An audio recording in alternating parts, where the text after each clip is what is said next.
Marcos, de Barcelona, pero podría ser cualquiera, en cualquier otra parte. Se va a encontrar con algo que ocurre cada día en oficinas y hogares de todo el mundo.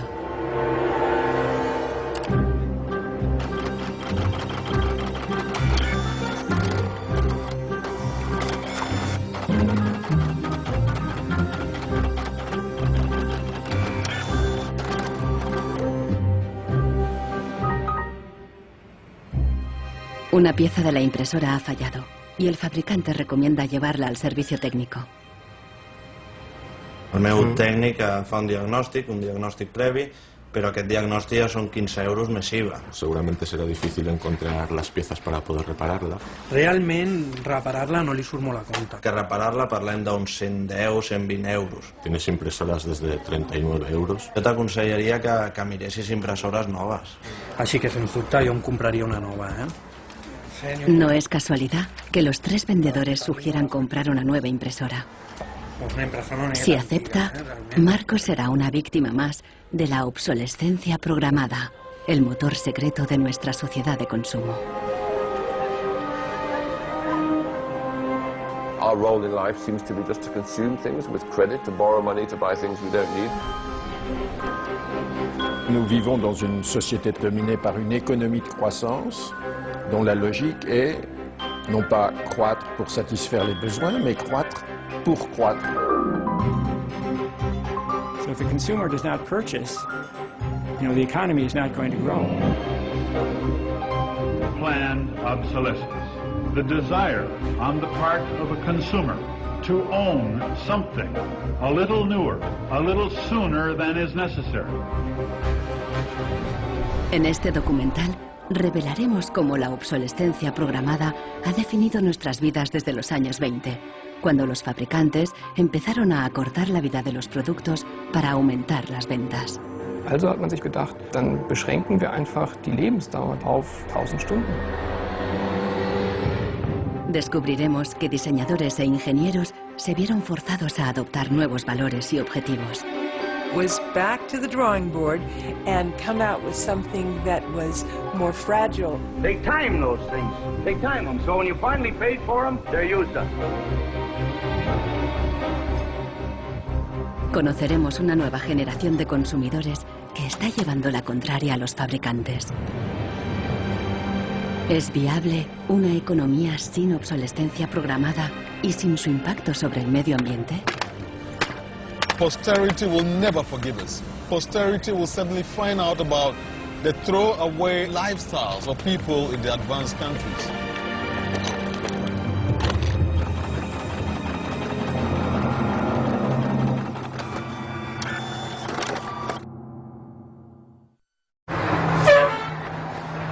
Welcome to Livermore, California, home of the longest burning light bulb in the world. My name's Lynn Owens, and I am chairman of the Light Bulb Committee. It was in 1972 when we discovered that the light bulb that was hanging in the fire station was a significant light bulb.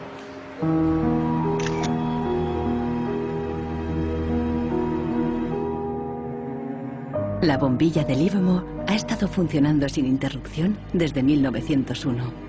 De momento, ya se han agotado 2 webcams y la bombilla va por la tercera.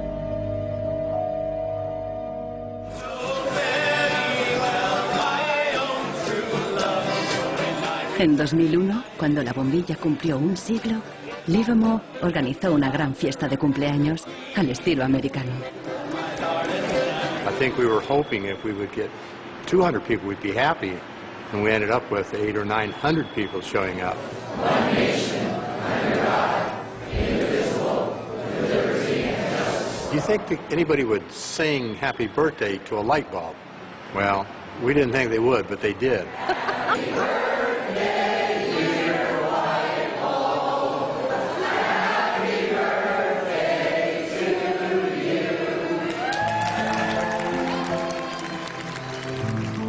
The origin of the bulb was, it was produced in a town called Shelby, Ohio, back around 1895, and put together by some very interesting ladies that I have some pictures of, and some gentlemen that invested in the company. The filament was invented by Adolphe Chaillet. He invented his filament to last.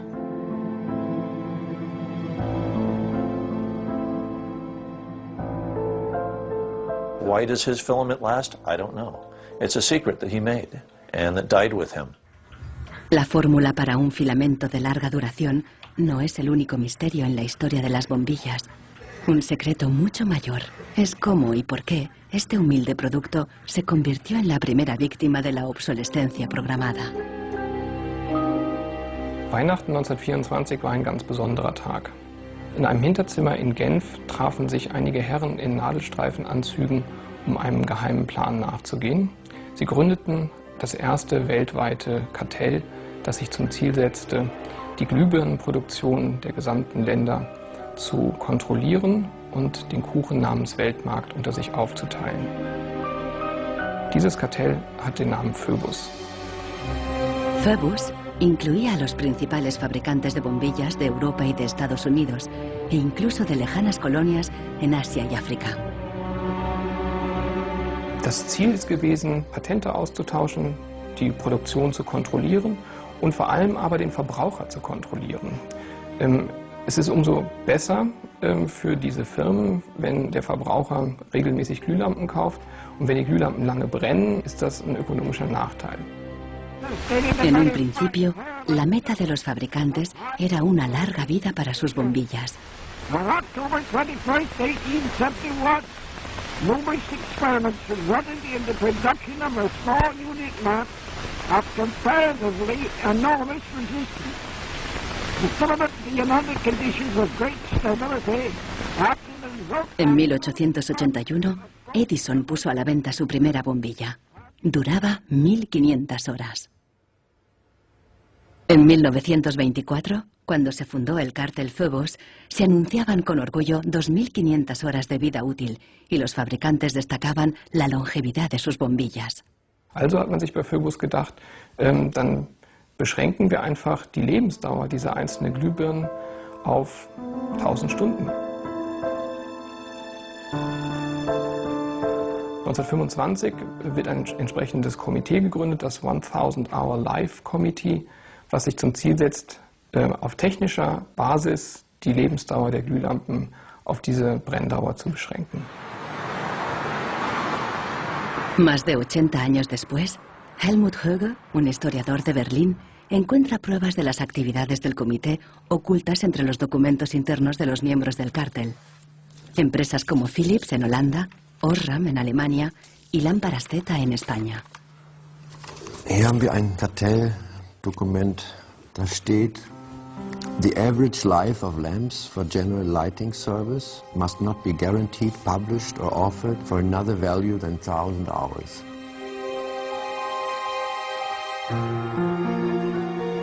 Presionados por el cártel, los fabricantes realizaron experimentos para crear una bombilla más frágil que cumpliera con la nueva norma de las 1000 horas.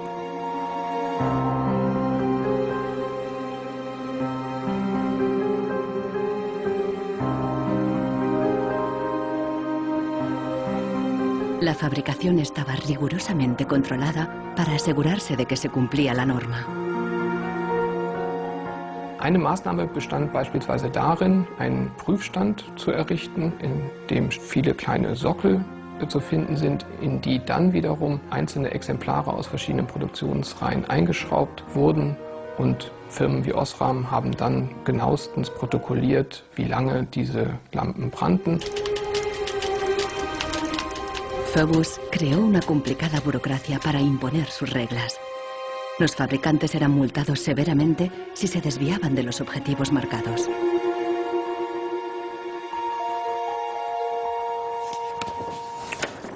Hier haben wir eine Straftabelle aus dem Jahr 1929, die genau zeigt, wie viel Schweizer Franken Strafe für 1000 verkaufte Glühbirnen die Mitglieder des Kartells zahlen müssen, wenn die Lampen länger halten als zum Beispiel 1500 Stunden.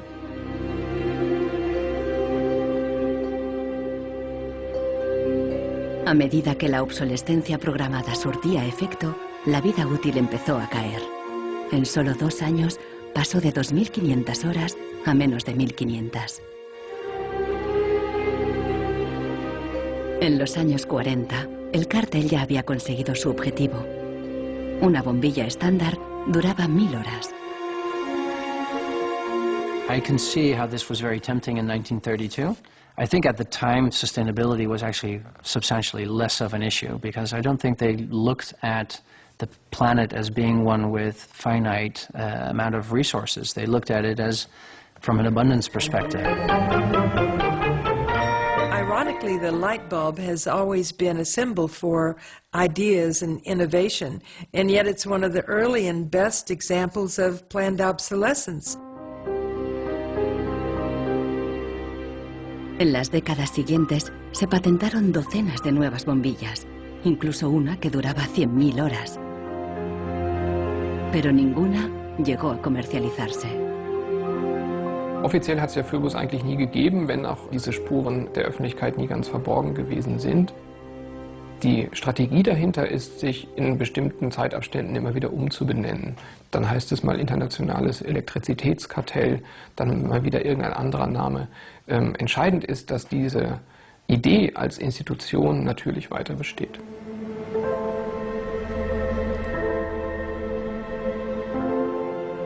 En Barcelona, Marcos ha ignorado el consejo de los vendedores de reemplazar la impresora.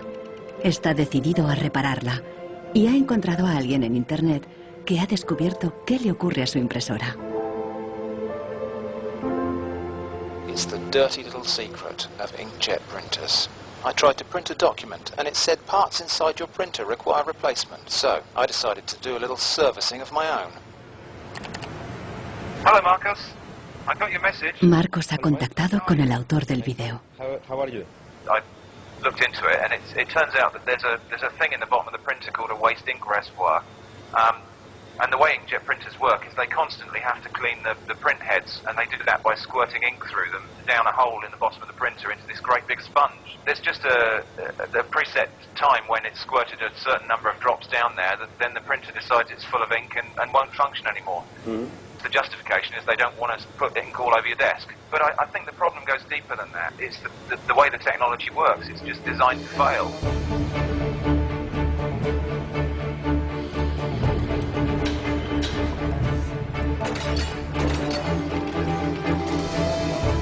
La obsolescencia programada surgió al mismo tiempo que la producción en masa y la sociedad de consumo. The whole issue with products being made to last less long is part of a whole pattern that began in the Industrial Revolution when the new machines were producing goods so much more cheaply, which was a great thing for consumers, but consumers couldn't keep up with the machines. There was so much production. Ya en 1928, una influente revista de publicidad advertía: un artículo que no se desgasta es una tragedia para los negocios. De hecho, con la producción en masa bajaron los precios y los productos fueron más asequibles. La gente empezó a comprar por diversión más que por necesidad. La economía se aceleró.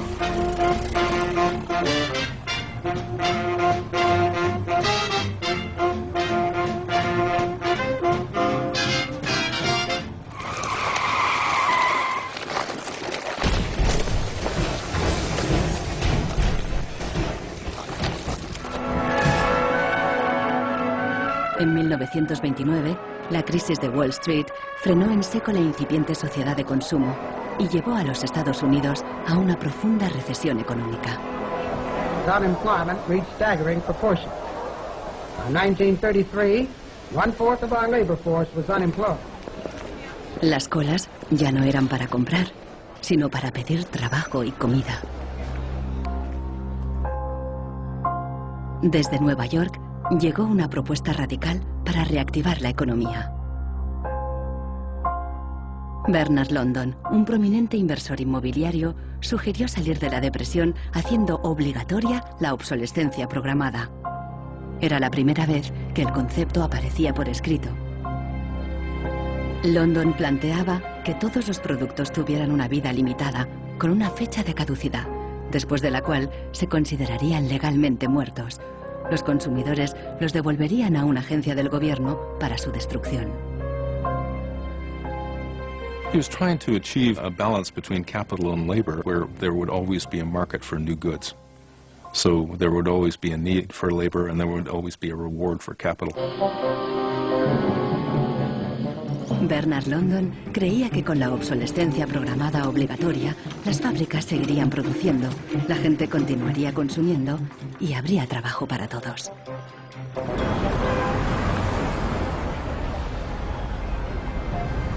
Giles Slade está en Nueva York para saber más sobre la persona que hay detrás de la idea. Se pregunta si con la obsolescencia, Bernard London pretendía maximizar los beneficios o bien ayudar a los parados. Dorothea Weitzner conoció a Bernard London en los años 30 durante una excursión familiar. Don't tell me which one he is. Okay. Let's see. Oh, isn't that interesting? Yes. Definitely intellectual looking. And you met Bernard London in 1933. When I was about 16, 17, my dad and mother had this big Cadillac car, which was the size of a Zeppelin. Mother was driving like a chauffeur. Dad was in the front, and Mr. and Mrs. London were in the back of the big limousine. Dad said that Mr. London should explain his philosophy to me. He's a very interesting man. And he just told me in a few words that that was his idea to reduce the Depression. We were in an economic mess, worse than today even. He was obsessed with this idea, like an artist is utterly obsessed with his paintings, you know. He actually whispered to me in the car, afraid that his theory might be too radical. De hecho, la idea de Bernard London pasó inadvertida y la obsolescencia obligatoria nunca se puso en práctica.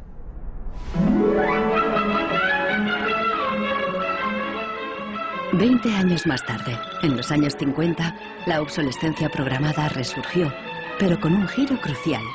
Ya no se trataba de obligar al consumidor, sino de seducirle. Planned obsolescence. The desire on the part of a consumer to own something a little newer, a little better, a little sooner than is necessary. We certainly in America and by now... Esta es la voz de Brooks Stevens, el apóstol de la obsolescencia programada en la América de la posguerra. Este elegante diseñador industrial creó desde electrodomésticos hasta coches y trenes, contando siempre con la obsolescencia programada. A tono con la época, los diseños de Brooks Stevens transmitían velocidad y modernidad. Hasta su casa era inusual. This is the home that my father designed and that I grew up in. When it was being built out in the suburbs, everybody thought it was going to be the new Greyhound bus station because it did not look like a traditional home. One of the most important things that my father felt always in designing a product is that it made a statement. He detested products that were bland and really did not, create any desire within the consumer to inspire the purchase. Unlike the European approach of the past where they tried to make the very best product and make it last forever, meaning you bought such a fine suit of clothes that you were married in it and then buried in it and never a chance to renew it, the approach in America is one of making the American consumer unhappy with the product that he has enjoyed the use of for a period, have him pass it on to the second-hand market, and obtain the newest product with the newest possible look. Brooks Stevens viajó por todos los Estados Unidos, promoviendo la obsolescencia programada en charlas y discursos. Sus ideas cuajaron y tuvieron un amplio eco.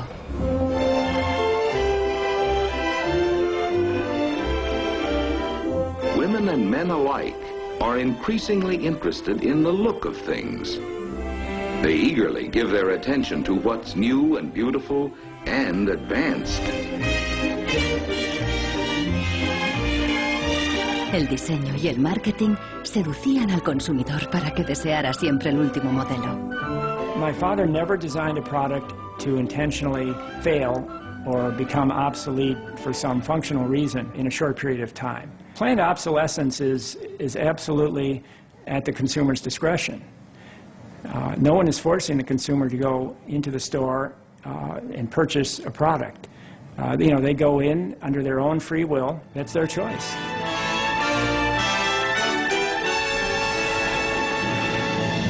Libertad y felicidad a través del consumo ilimitado. El estilo de vida americano de los años 50 sentó las bases de la sociedad de consumo actual.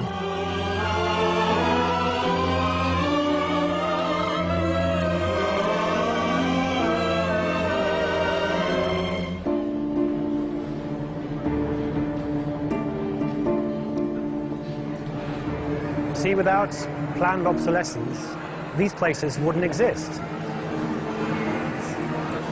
There wouldn't be any products, there wouldn't be any industry, there wouldn't be any designers, architects, there wouldn't be any salespeople, cleaners, there wouldn't be any security guards.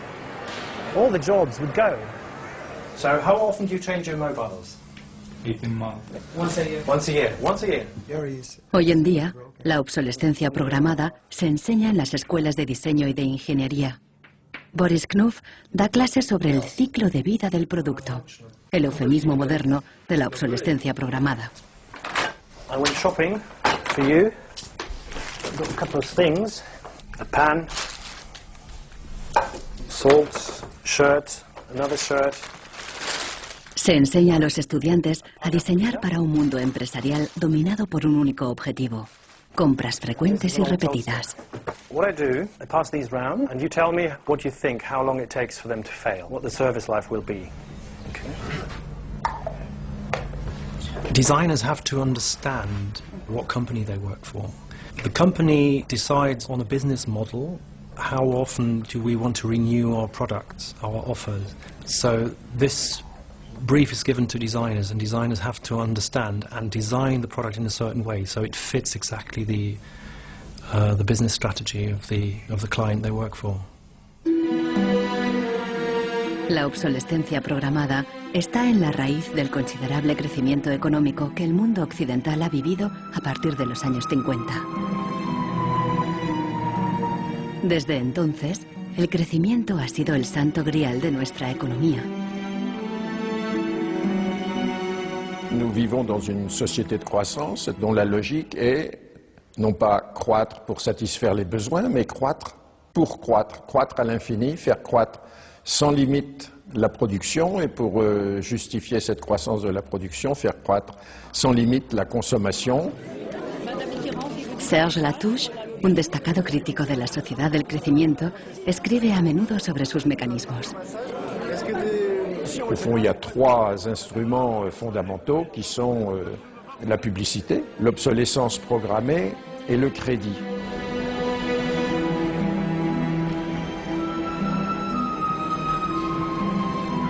In the last generation or so, our role in life seems to be just to consume things with credit, to borrow money to buy things we don't need. That makes no real sense to me at all. Los críticos de la sociedad del crecimiento alertan de que no es sostenible a largo plazo, porque se basa en una contradicción flagrante. Celui qui croit qu'une croissance infinie est compatible avec une planète finie est soit un fou, soit un économiste. Le drame, c'est qu'au fond, nous sommes tous des économistes maintenant. Why is it that a new product is created every 3 minutes somewhere in the world? Is this necessary? I think a lot of people have realized that things need to change when they're being told by politicians to go shopping or to start consuming as the best way to restart the economy. On peut dire qu'avec la société de croissance, on est embarqué dans un bolide qui désormais manifestement n'a plus de pilote, qui va à toute allure et dont on peut prévoir le destin qui est soit de se fracasser contre un mur, soit de sombrer dans un précipice.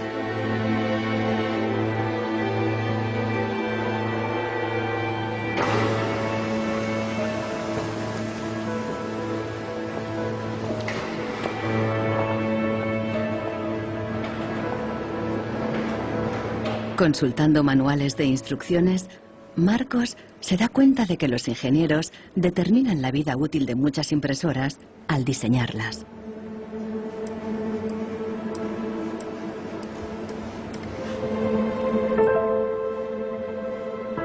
Lo consiguen colocando un chip dentro de la impresora.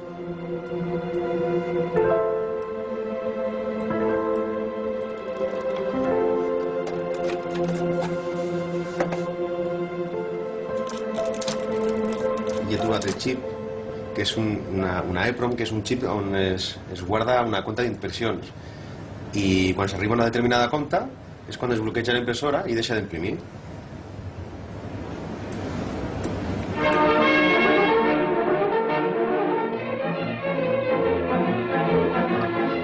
¿Qué opinan los ingenieros cuando tienen que diseñar un producto para que falle? El dilema se refleja en un clásico del cine británico de 1951, donde un joven químico inventa un hilo que no se desgasta nunca. El químico cree que ha conseguido un gran progreso.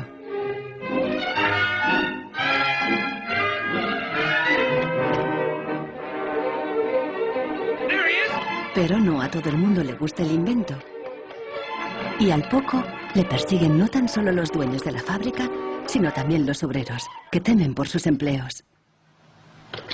Well, that's really interesting, and it reminds me of something that actually happened in the textile industry. En 1940, el gigante químico DuPont presentó una fibra sintética revolucionaria, el nylon. Para las mujeres, las medias duraderas eran un gran progreso, pero la alegría duró poco. My father worked for DuPont before and after the war in the nylon division, and he told me a story about how when nylon first came out and they were trying it out for use in stockings, the men in his division were asked to take these stockings home for their wives and girlfriends to try out. My father brought them home to my mother, and she was delighted with the first products because they were so sturdy. Los químicos de DuPont tenían motivos para estar orgullosos. Incluso los hombres admiraban la resistencia de las medias de nylon. The problem was they lasted too long. The women were very happy with the fact that they didn't get runners in them. Unfortunately, this meant that the companies producing the stockings were not going to sell very many. DuPont dio nuevas instrucciones al padre de Nichols Fox y sus colegas. For the men in his division, it was back to the drawing board to try to make the fibers weaker and come out with something that was more fragile and would run so that the stockings wouldn't last as long.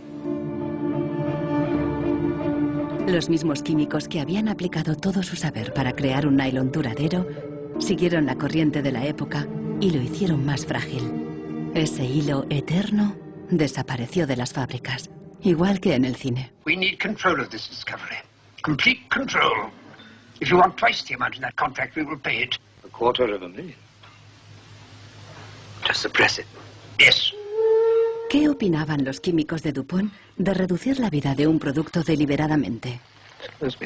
Must have been frustrating for the engineers to have to use their skills to make an inferior product after they'd tried so hard to make a good product. But in a way, I suppose, that's the outsider's view. Probably they just had a job to do. Make it strong, make it weak. That was their job. Engineers were in a really complicated ethical time. This confrontation with planned obsolescence provoked them to examine their most basic ethical concepts. There was an old school of engineers who believed that they should make a permanent, usable product that would never break. And there was a new school of engineers that were driven by the market who were clearly interested in making the most disposable product that they could.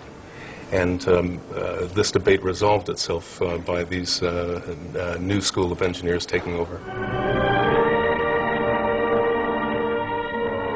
La obsolescencia programada no solo afectó a ingenieros.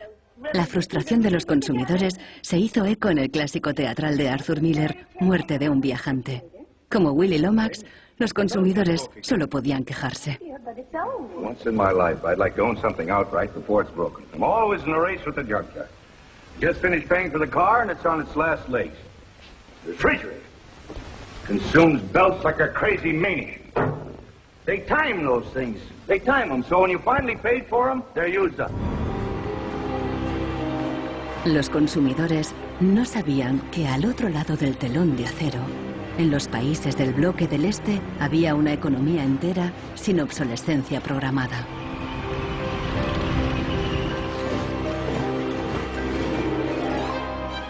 La economía comunista no se basaba en el libre mercado, sino que estaba planificada por el Estado. Era poco eficiente y sufría una falta de recursos crónica. En ese sistema, la obsolescencia programada no tenía ningún sentido. En la antigua Alemania del Este, la economía comunista más eficiente, las normas estipulaban que las neveras y las lavadoras debían funcionar durante 25 años.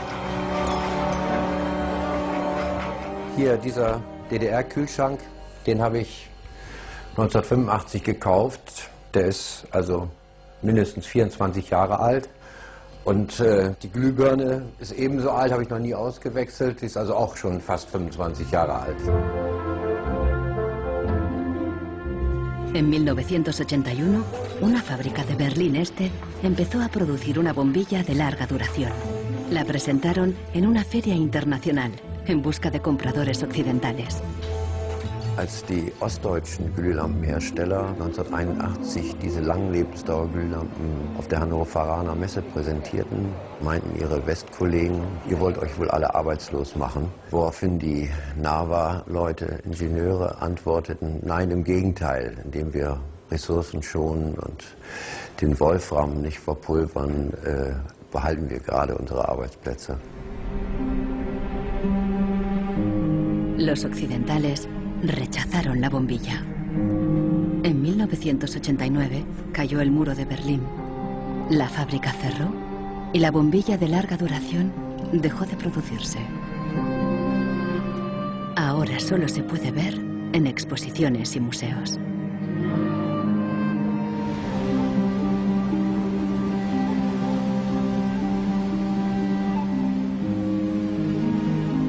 Veinte años después de la caída del muro de Berlín, el consumismo desenfrenado se da tanto en el este como en el oeste.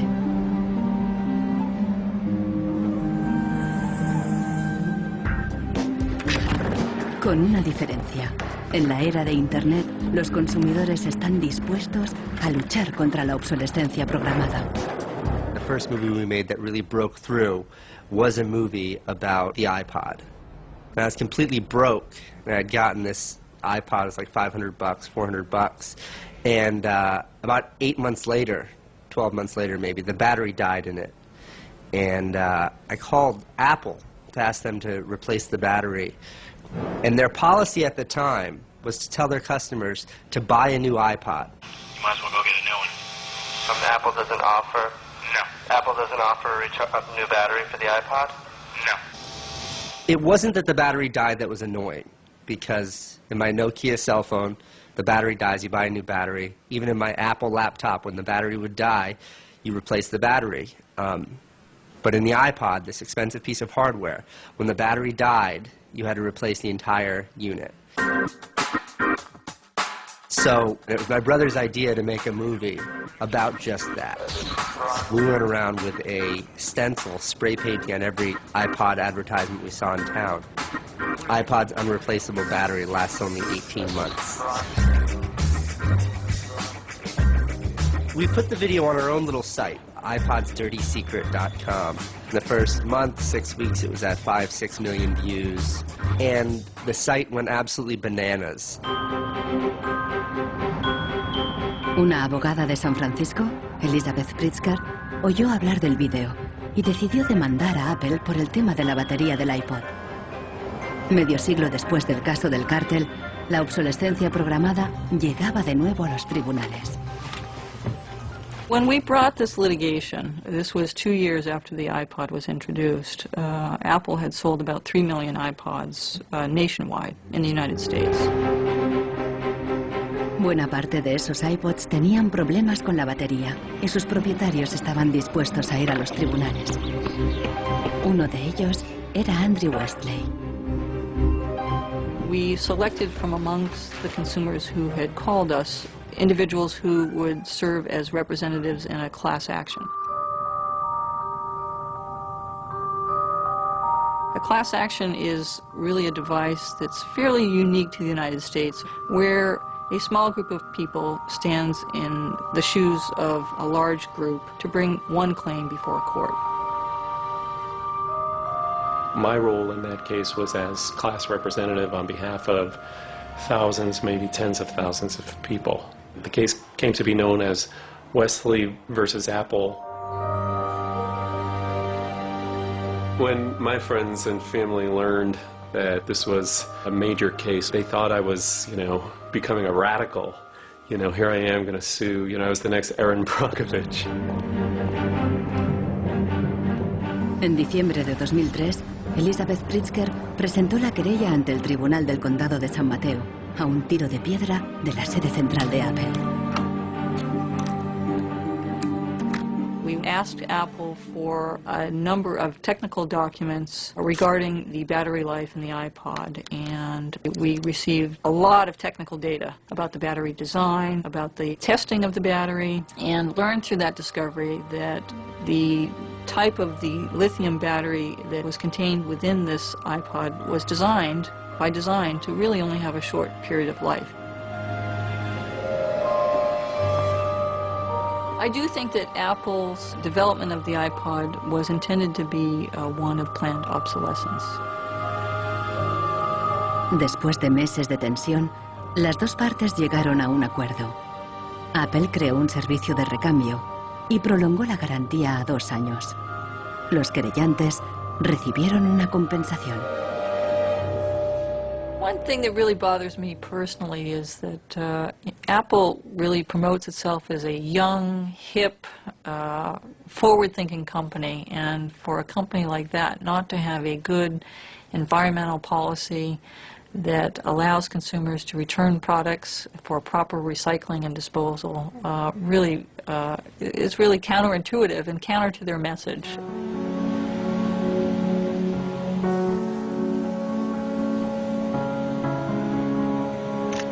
La obsolescencia programada provoca un flujo constante de residuos que acaban en países del tercer mundo como Ghana, en África.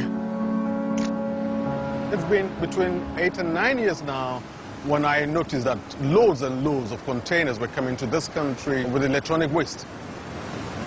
We're talking about end-of-life computers, end-of-life television sets, which nobody wants in the developed countries. Un tratado internacional prohíbe enviar residuos electrónicos al tercer mundo. Pero los mercaderes usan un simple truco: declararlos productos de segunda mano.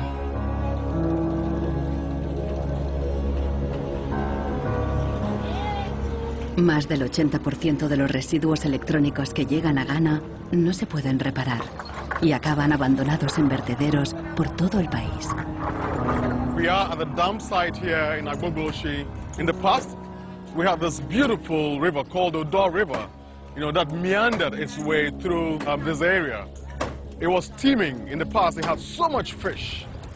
So we actually attended a school not very far away from here. So we'd come play football and hang around the river. The fishermen would organize boat rides, I remember very well. But now it's all finished, it's all gone. And that makes me really, really sad. And it makes me angry.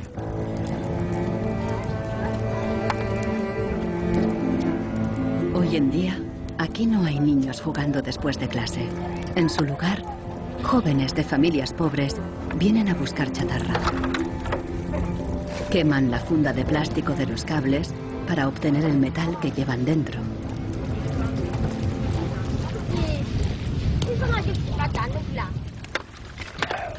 Los niños más pequeños rebuscan en los restos para encontrar cualquier pequeño trozo de metal que los mayores hayan olvidado.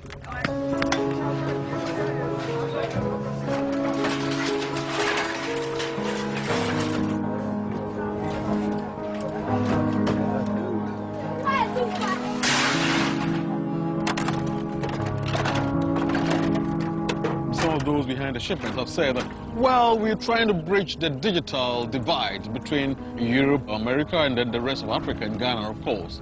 But the reality is that these computers that are sent here simply do not work. There's no point in receiving electronic waste when you cannot deal with it, more so when you did not produce it and your country is being used as the world's trash bin.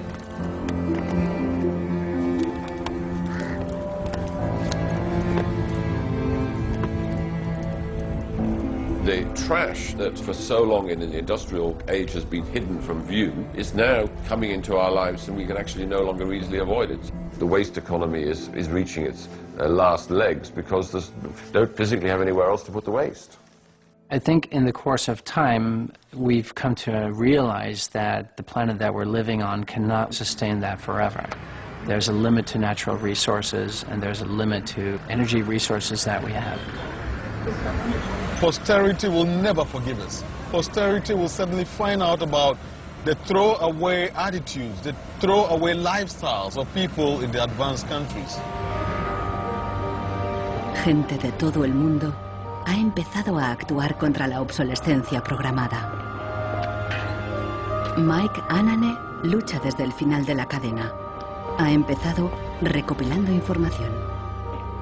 This is where I keep the e-waste that have asset tags or property tags. This says Amu Center Nordvest Zeeland. It's from Denmark. This is from Germany, sent here simply to be dumped. Westminster College. Apple should know better. It's a company that claims to be so green. There's a lot of Apple products that are being dumped here. I have a database that contain the asset tags, the contact addresses, telephone numbers of the companies that owned the electronic waste that have been dumped in Ghana. Mike piensa convertir esta información en pruebas para una denuncia ante un tribunal.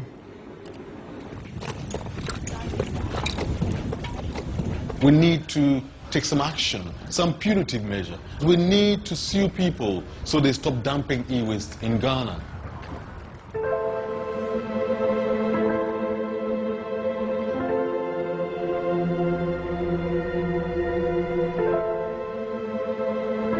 Marcos está en Internet de nuevo buscando cómo alargar la vida de su impresora. Una web de Rusia parece ofrecer un software gratuito para impresoras con un chip contador. El programador se ha tomado la molestia de explicar su motivación personal. This happens due to bad construction. This is their business model. Not a good one for user and environment. So I looked and found a way to make user-friendly software to allow active users reset an input counter. Marcos no sabe qué puede pasar, pero decide bajarse el software de todos modos. Desde un pequeño pueblo en Francia, John Zácara lucha contra la obsolescencia programada, ayudando a gente de todo el mundo a compartir ideas de negocio y de diseño. In all poorer countries, things are repaired automatically. The notion you throw a product away just because it breaks for some reason is completely unknowable and unthinkable, actually, for somebody in the south. In India, there's an actual word, jugaad, to describe this tradition of being able to fix things pretty much regardless of the complexity of it. We try to find people who are actively doing projects in the world rather than just talking about things or making abstract statements about how awful things are or what has to be changed. Uno de ellos es Warner Phillips, descendiente de la dinastía de los fabricantes de bombillas. I remember my grandfather taking me to one of the Philips factories in Eindhoven to show me how light bulbs were mass manufactured in factories, which is very, very cool.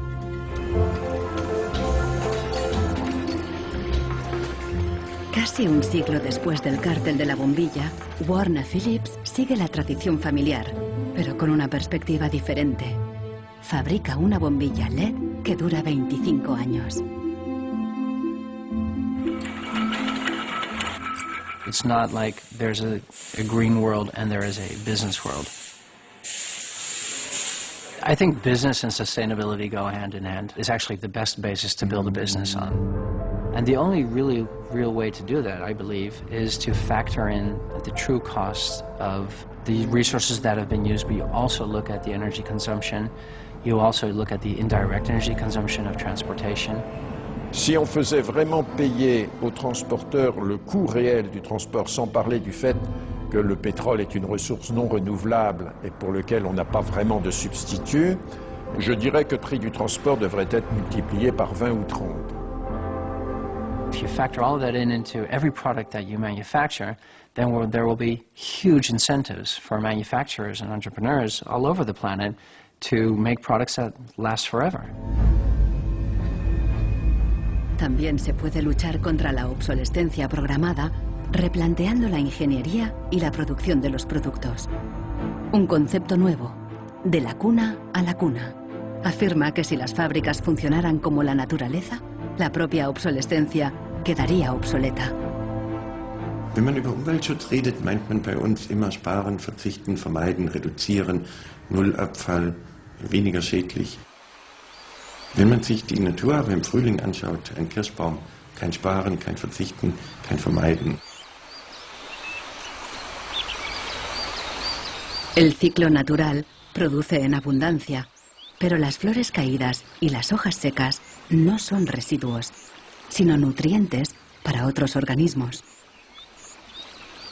Die Natur kennt keine Abfälle, sondern sie kennt nur Nährstoffe. Braungart cree que la industria puede imitar el ciclo virtuoso de la naturaleza. Y lo demostró al rediseñar el proceso de producción de una fábrica textil suiza.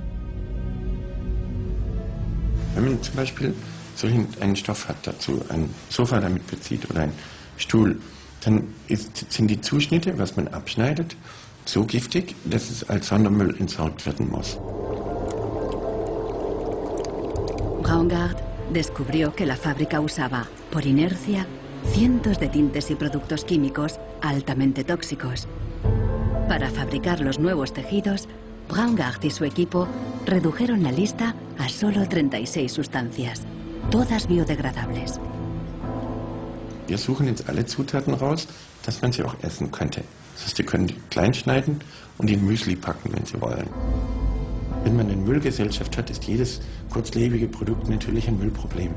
Wenn es aber eine Gesellschaft ist, die Nährstoffe macht, ist jedes kurzlebige Produkt wieder eine Chance, etwas Neues zu machen. Para los críticos más radicales de la obsolescencia programada, no basta con reformar los procesos productivos. Quieren replantear nuestra economía y nuestros valores. C'est une vraie révolution. C'est d'abord une révolution culturelle, parce que c'est un changement de paradigme, c'est un changement de mentalité. Esta revolución se llama decrecimiento. Serge Latouche viaja de charla en charla explicando cómo abandonar la sociedad de crecimiento definitivamente. La décroissance, c'est un slogan provocateur qui a pour fonction de rompre avec le discours un peu euphorisant de la croissance possible, infinie, soutenable, et donc pour marquer la nécessité de changer de logique. L'essentiel du programme, en quelque sorte de la décroissance, tient en un mot réduire. Réduire notre empreinte écologique, réduire nos gaspillages, notre surproduction, notre surconsommation.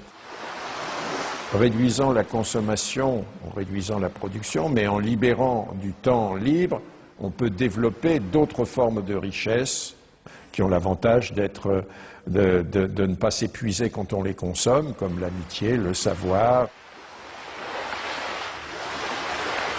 We increasingly rely on objects to give us a sense of self-esteem and identity. It's partly the consequence of the breakdown of things that used to give us identity, like membership of a community or relationship to the land, or all sorts of soft and social things which have been replaced by consumerism. Si le bonheur dépendait du niveau de consommation, on devrait être dans la félicité absolue parce que nous consommons 26 fois plus que du temps de Marx, mais toutes les enquêtes montrent que les gens ne sont pas 20 fois plus heureux, parce que le bonheur est toujours quelque chose de subjectif, évidemment. Los críticos del decrecimiento temen que destruirá la economía y nos llevará de vuelta a la edad de piedra. Revenir à une société soutenable, c'est-à-dire une société dont l'empreinte écologique ne dépasse pas une planète, eh bien, ça n'est pas revenir à l'âge de pierre, c'est revenir, toutes choses égales d'ailleurs, pour un pays comme la France, aux années 60. Ça n'est pas vraiment l'âge de pierre. On peut dire que la société de décroissance réalise la vision de Gandhi qui disait le monde est assez grand pour satisfaire les besoins de tous, mais il sera toujours trop petit pour satisfaire l'avidité de quelques-uns.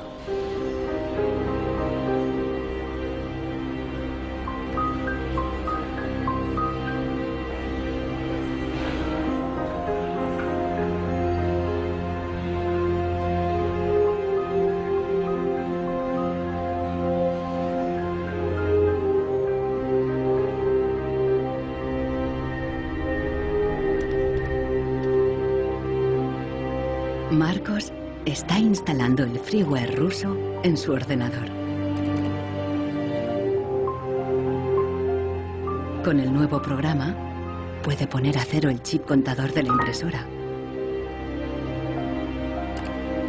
La impresora se desbloquea inmediatamente.